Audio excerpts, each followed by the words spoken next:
Have you ever been surprised by how many witches are alive today? You probably see them every day and you're most likely related to one. Now you might think I'm joking, but I am being serious. Just this last year, the Pope's Mission Societies declared August 10th World Day Against Witch Hunts. So what explains the growth of witches? The two leading explanations are economic growth and taxes. If that doesn't make sense, then we have to ask, who are the witches? To understand this, let's go to a country that regularly kills witches, Tanzania.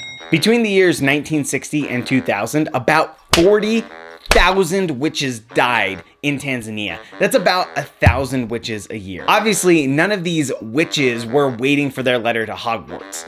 So who were they? A survey in 2002 revealed that Tanzanian witches were likely to be older women, mostly in their late 50s, from poor households. This is especially interesting when you think of America's most famous witch trials. The women killed in the Salem witch trials were also overwhelmingly over 40, and if you were over 60, you were especially at risk. So who are the witches around us today?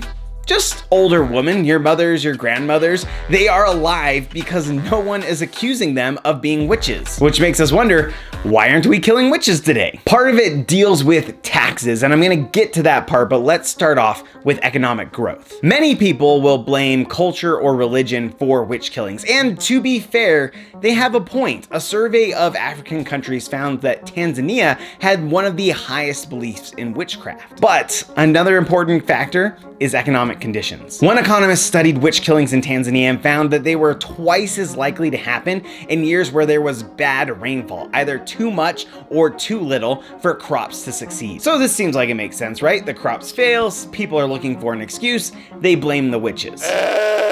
But that's not really how it happens. In fact, witches are rarely blamed for crop failures. Survey data revealed that only 5% of Tanzanians believe that witches died because of bad crops. Most witches were tried and killed for causing someone else's death, causing someone to be sick, or killing someone's cow. Obviously, these witches aren't actually harming anyone, but it does make us wonder, if they aren't being blamed for crop failures, why are they being killed twice as much in years with bad rain? Well, bad weather leads to bad crops. Bad crops mean food is scarce. And if food is scarce, then it's gonna be hard to feed everybody's mouths. So you might decide to eliminate one of them.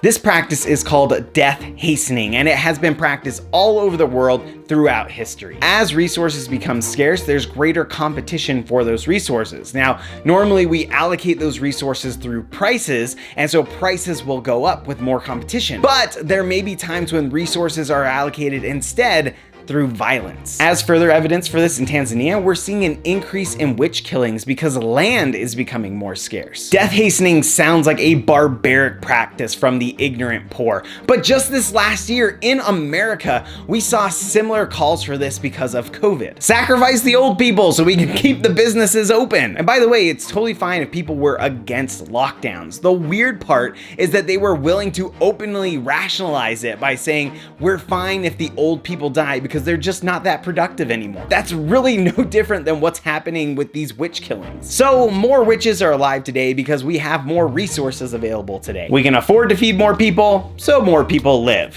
Where do taxes come into this? Let's go to France. We like to think of France as this enlightened, sophisticated country, but in the 16th and 17th centuries, it was very much a Wild West. France was forming as a country as more territories were joining, but the central government had very little control over what was happening around the country. As a result, these centuries were known for their witch trials. Witch trials are really interesting because they were mostly illegal under French law. Now, they weren't strictly illegal. You could still try witches, but you had to have enough evidence like you would have to have in other cases. But local judges and officials tried to get around these rules. Why would they try to get around the rules? Well, because you have all these people in the area in a panic. They're demanding a witch trial, and you want to give them what they want. So how did they get around the burden of evidence problem? Well, they would convince themselves that they couldn't try witches the same way they tried other criminals because witches had the power of Satan with them, and Satan could distort the evidence. So if you were able to successfully try and kill a witch, that meant that your area had a little bit lax position on enforcing the rule of law. Now, during the 17th century, France is facing greater military competition, and to finance that military competition, they go and raise taxes throughout the country. But like I said, originally France was a bunch of scattered territories. They didn't have that much control, so it took a lot of work to actually impose those taxes around the country. As they modernized their fiscal system, as they started collecting those taxes, they also went through and modernized the legal system. They created stricter standards. They started creating stronger regulation over how these judges were performing. Better legal standards helped them collect taxes, and more taxes helped them fund better legal procedures. As a result, some economists found that there is a negative relationship between tax collection and witch trials. That means as these areas started collecting more taxes, the ability to prosecute witches fell. And that makes sense because witch trials are these irrational mob mentalities. The way that you can get rid of them is having stronger rule of law.